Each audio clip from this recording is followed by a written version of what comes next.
ya wanachama, manake chuo chenye Dental kilikuwa ni Muhimbili peke yake. Kwa hiyo wanachama mara nyingi walikuwa ni wanafunzi wa Muhimbili tu, lakini baadaye wakawa wanasema tafute wengine hata kutoka katika vyuo vya kati, na kipindi hicho vyuo vya kati vilikuwa ni viwili tu, Mbeya na Tanga. Kwa hiyo wao wakawa wanatafuta namna ya kuwapata wanafunzi wa Tanga na Mbeya ili tutengeneze chama kiwe na wanachama wengi ambao wametoka kwenye sosi tofauti tofauti. Hayo mambo yanaenda mpaka sasa, miaka sisi tukamaliza nia.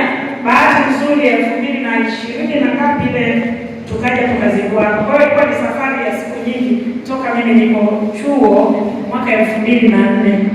Nilikuwa nasikia hizi habari, lakini mpaka sasa hivi tayari tuna chama.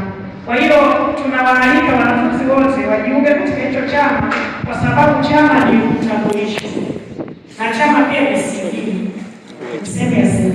Kwa kuwepo tu wanachama unaweza ukapata faida zingine huko mbele ya safari. Sasa hivi unaweza usione faida yake, lakini utakapofika ukitoka nje hapa ndio utajua kwamba kumbe TDSA inacho ni chama. Na baada ya hapo itabidi kuwe sasa TDA kama mimi nilivyo, Tanzania Dental Association.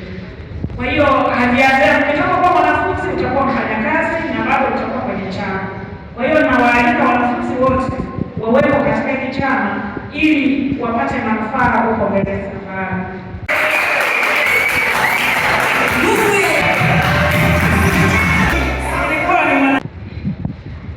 Kwa upande tuanze kwanza na hizi changamoto, alafu kama kuna inputs nitaziongea huko mbele ya safari.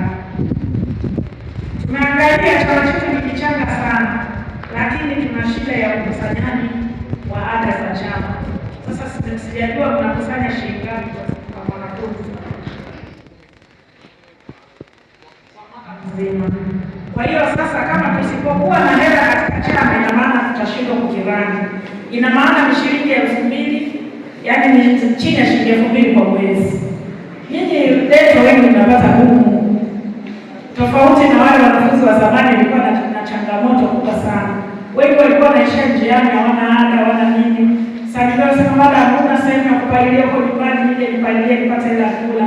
Siku hizi sijawahi kuwasikia wanafunzi wa namna hiyo, maana wana hela. Kwa hiyo mnaweza mkajichanga, mwisho wa siku hizo pesa zinaweza zikafanya matumizi, alafu mkafanya mambo makubwa na mkaja kujulikana zaidi na watu wakawatafuta zaidi. Kwa hiyo tusiwe wazembe kwenye mchango, tujitahidi kila mmoja atoe mchango. Mwisho wa siku nimeona mnataka kufanya outreach, mnataka kufanya hivi. Kwa hiyo hizo hela za chama kama zinakuwa nyingi, zinaweza zikasaidia pia katika masuala ya outreach. Kaenda kununua miswaki, kama wadhamini wanajitokeza, sisi wenyewe tunaongeza. Maana mara nyingi hata wadhamini wanauliza nyinyi mna nini? Nasema sisi tuko usafiri. Kwa hiyo walao nao wasema kumbe tunaweza kufika huko eneo la tukio. Ngoja tuongezee miswaki, labda tuongezee na dawa. Kwa maisha yanaenda namna hiyo. Kwa kwanza tuanze kujitoa sisi wenyewe. La pili, ili muhuri kwa ajili ya matumizi ya chama hiki ni kitu kidogo.